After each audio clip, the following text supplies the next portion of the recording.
Hi guys, आज हम लोग बात करेंगे जीएसटी की। जीएसटी के बारे में जानेंगे कि जीएसटी क्या है और ये कैसे काम करता है। गाइस, जब स्टार्टिंग में जीएसटी आया था 2017 में, तो हम लोगों को थोड़ी कंफ्यूजन थी कि ये कैसे काम करेगा। इससे लोग डरते भी थे कि जीएसटी का एक हवा सा बना रखा था कि जीएसटी के नाम से लोग डराते थे कि अरे जीएसटी आ गया, जीएसटी आएगा, कैसे काम करेंगे, कैसे काम नहीं करेंगे। गाइस, अभी 5 साल से ऊपर हो चुके हैं जीएसटी को, तो अभी बहुत स्मूथ चल रहा है, कोई दिक्कत नहीं आ रही है, सब लोग जीएसटी से अवेयर हो चुके हैं। तो ये आज का मेरा वीडियो जो है जीएसटी के बेसिक रूल के ऊपर है कि जीएसटी क्या है और जीएसटी कैसे काम करता है, ताकि हम सबको पता होना चाहिए कि हम लोग किस चीज पे कितना जीएसटी पे कर रहे हैं और क्या चीज पे कर रहे हैं। ठीक है गाइस, तो आज के वीडियो में हम लोग जानेंगे जीएसटी। तो सबसे पहले हम लोग जो है जीएसटी जानते हैं कि जीएसटी होता क्या है, इसका फुल फॉर्म क्या है। ठीक है, तो जीएसटी का जो फुल फॉर्म है, जी फोर होता है आपका गुड्स, ठीक है, और एस फोर होता है आपका सर्विस, टी फोर होता है आपका टैक्स।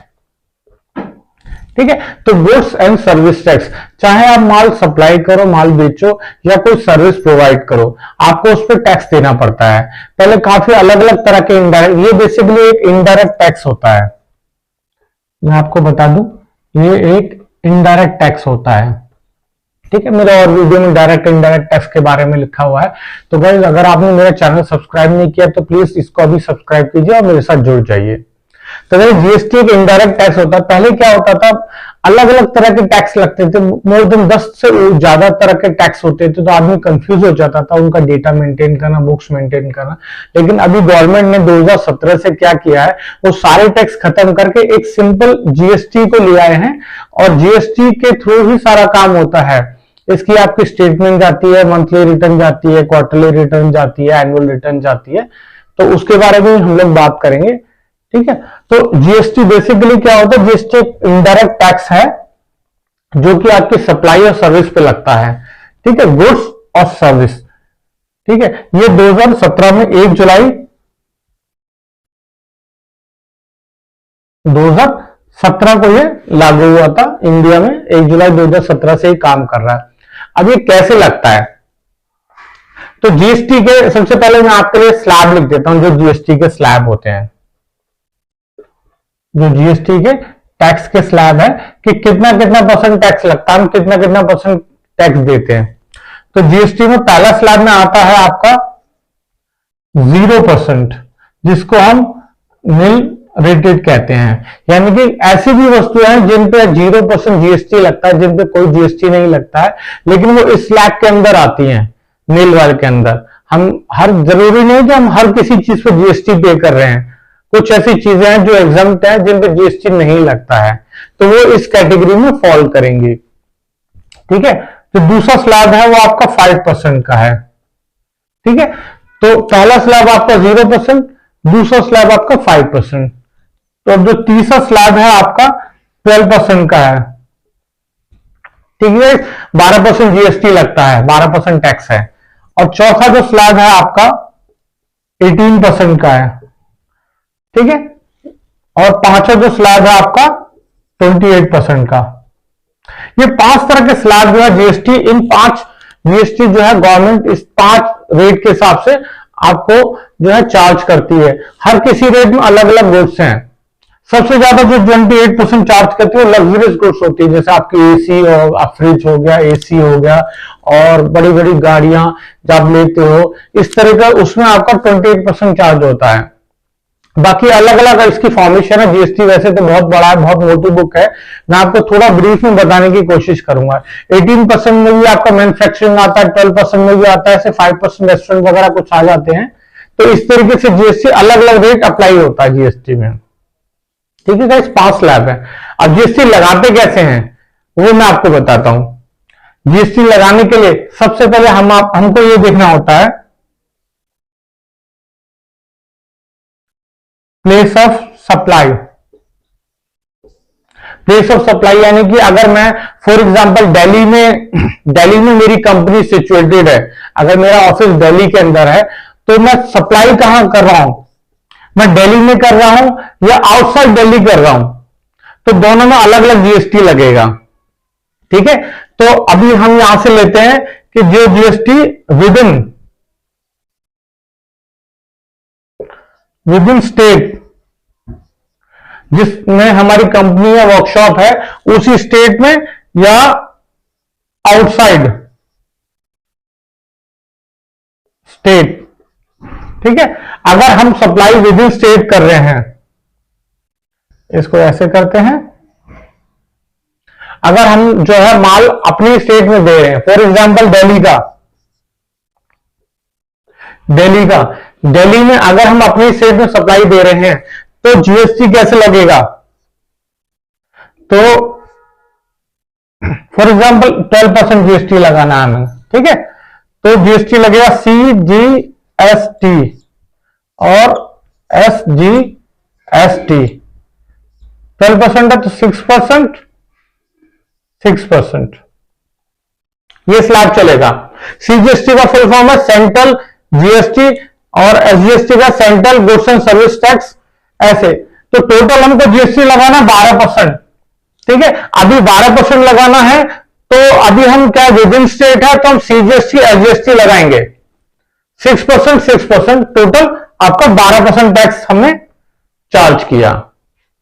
ठीक है, अभी अगर प्लेस ऑफ सप्लाई, आप जो माल दूसरे स्टेट में बेच रहे हो, अपने स्टेट में नहीं बेच रहे हो, दूसरे स्टेट में बेच रहे हो, तो क्या सिंपल एक IGST लगेगा 12% सीधा। मतलब इसका फुल फॉर्म है integrated goods and service tax 12%। ठीक है, प्लेस ऑफ सप्लाई बहुत इंपॉर्टेंट है, माल कहां पे दे रहे हैं, हम अपने स्टेट में दे रहे हैं तो CGST SGST लगेगा, और अगर जो है अपने स्टेट से बाहर दे रहे हो सिंपल IGST लगेगा। स्लैब पे भी हो सकता है, वो आपका जीएसटी का इतना मोटा बुक है, उसके अंदर आप अपना HSN कोड देखिए, अपना जीएसटी देखिए कितना % किस पे हो रहा है, उसके हिसाब से लगेगा। 12 की जगह 18 होगा तो यहाँ 9 हो जाएगा और इधर 18 हो जाएगा। ठीक है गाइस, तो अभी मैं आपको एक छोटा सा एक एंट्री करके दिखाता हूं ताकि आपको पता चल जाए कि जीएसटी कैसे लगता है।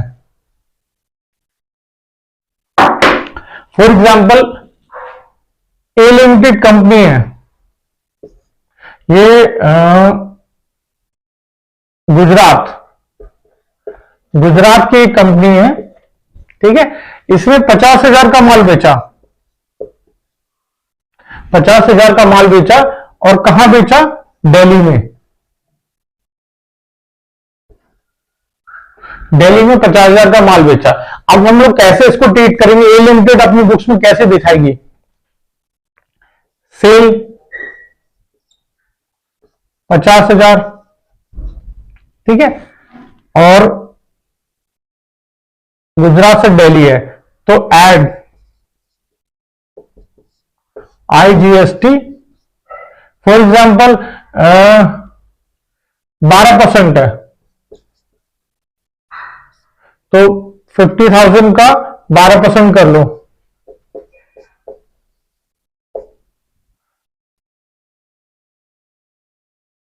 6,000। ठीक है, तो इसका वैल्यू कितना होगा? 56,000। तो इस तरीके से ट्रीट करेगी अपनी बुक्स में, जो है इतना इनवॉइस जो बनाएगी वो 56,000 का बनाएगी। ठीक है, इस तरीके से 50,000 आपका बेसिक वैल्यू होगा, उसमें 6,000 जीएसटी ऐड कर देगी तो 56,000 टोटल इनवॉइस वैल्यू हो जाएगी। इस तरीके से इसको ट्रीट किया जाएगा। ठीक है, अगर गुजरात दिल्ली की जगह अगर वो गुजरात में सप्लाई कर रही है, अपनी स्टेट में सप्लाई कर रही है, तो यहां पर IGST की जगह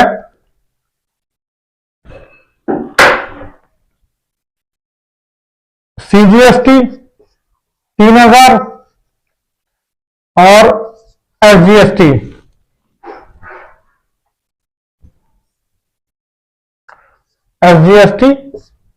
ये होगा आपका 6%, 3,000। ठीक है, वैल्यू टोटल वैल्यू हो जाएगी, क्योंकि टोटल हमको इसी स्लैब में से जीएसटी का परसेंटेज पिक करना है कि कौन से स्लैब में हम लोग आ रहे हैं। तो state bus with in supply में, अगर आपने स्टेट में सप्लाई है तो CGST और SGST लगेगा, और अगर स्टेट से बाहर सप्लाई है तो सीधा सीधा आईजीएसटी लग जाएगा। ठीक है गाइस, ये ऐसे ऐसे काम करता है। ठीक है, अब मैं आपको बताता हूं जीएसटी के, एक जीएसटी जब आप अप्लाई करते हो तो आपको एक नंबर एलोकेट होता है। जीएसटी में आप डॉक्यूमेंट लगाते हो, अपने पैन कार्ड वगैरह लगा, जो भी डिजायर डॉक्यूमेंट है वो सब लगाते हो, आपको एक नंबर एलोकेट होता है। अब वो नंबर से भी आप पता लगा सकते हो कि ये नंबर में कहां से स्टेट है, कैसे बना, कैसे नहीं बना।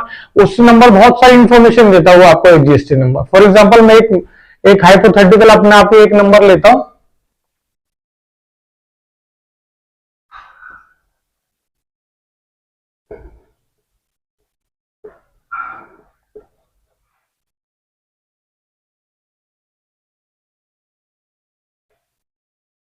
ठीक है, ये एक मैंने जीएसटी का नंबर ले लिया।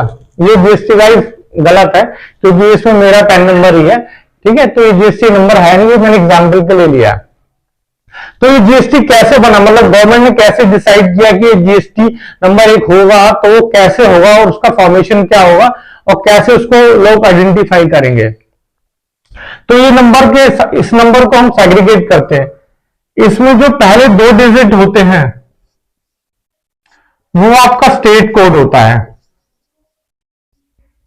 जिस स्टेट से आप बिलोंग करते हो, जिस स्टेट में काम करना चाहते हो।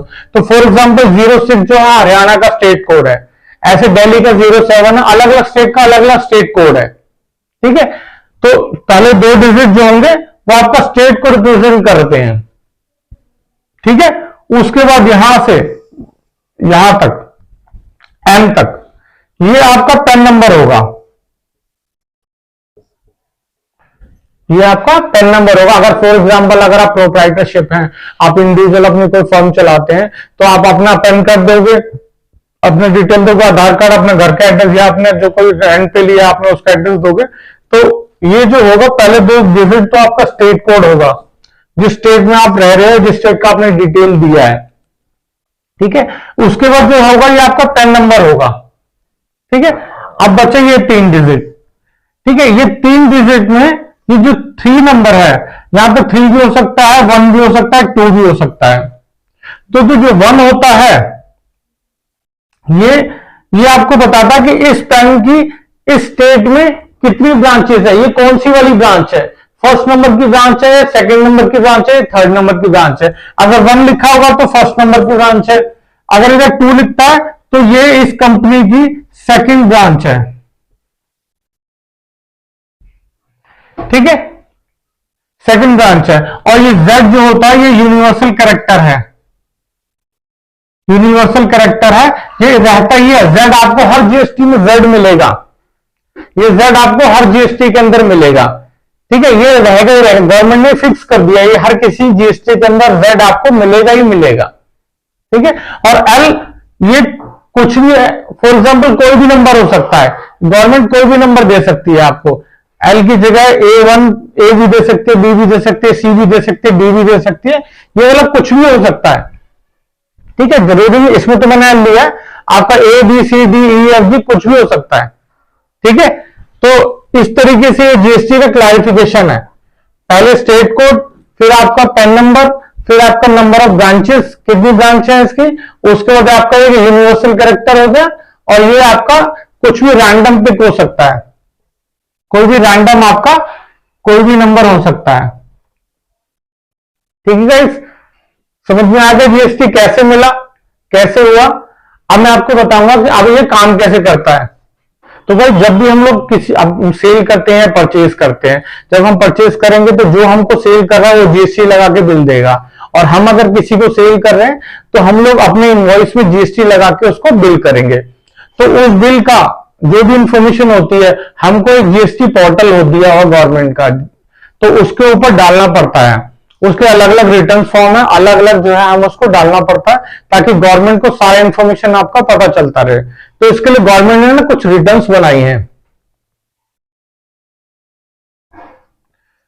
जीएसटी 1 से लेके जीएसटी 9 तक। ये जीएसटी 1 से लेकर जीएसटी 9 तक कुछ रिटर्न्स है, जिसके अंदर हम लोगों को अपना डेटा फिल करना पड़ता है। हर किसी रिटर्न का अलग अलग इंपॉर्टेंस है, हर किसी रिटर्न का अलग अलग क्राइटेरिया है।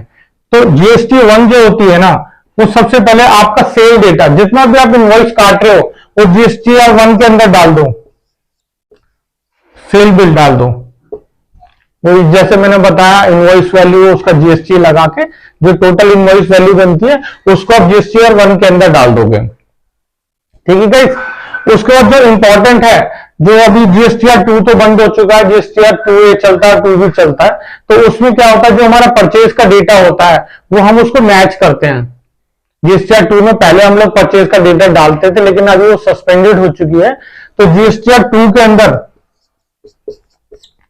2 में अभी 2A है और 2B है, तो इन दोनों के अंदर हम चेक करते हैं कि जो भी हमने परचेज किया है, जो भी हमने परचेज किया वो डेटा सही है कि नहीं। मान लो कि किसी ने हमको बिल किया, उसने बिल गलत चढ़ाया या कोई वैल्यू इनकरेक्ट है, तो हम यहाँ पे सही करवा सकते हैं इससे। ठीक है, तो जीएसटीआर, इसके बाद आता है आपका जीएसटीआर 3, ये 1 है, ये 2 है। ठीक है, फिर 3 आता है जीएसटीआर 3, जो कि अब 3 भी हो चुका है। इसके अंदर ये मंथली रिटर्न है गाइस, ये मंथली आपको भरना ही भरना है।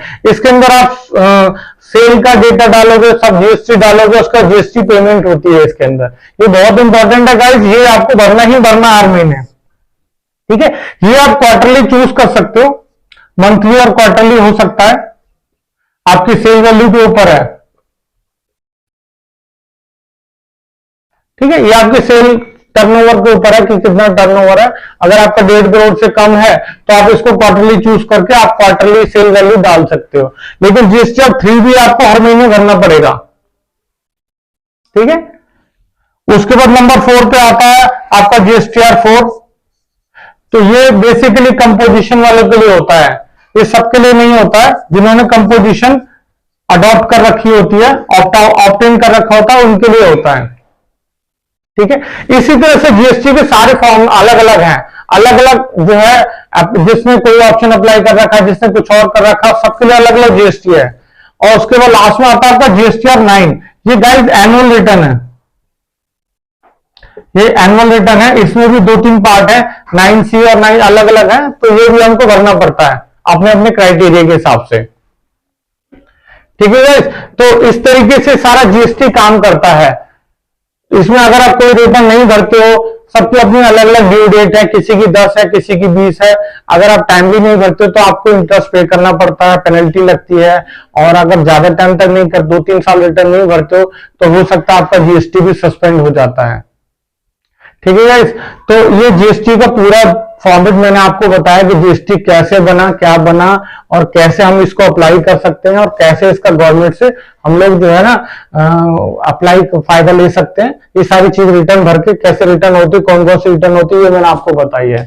तो गाइस आई होप आपको वीडियो पसंद आया होगा। अगर आपको वीडियो पसंद आए तो प्लीज इसे लाइक कीजिए और सब्सक्राइब कीजिए। Thank you.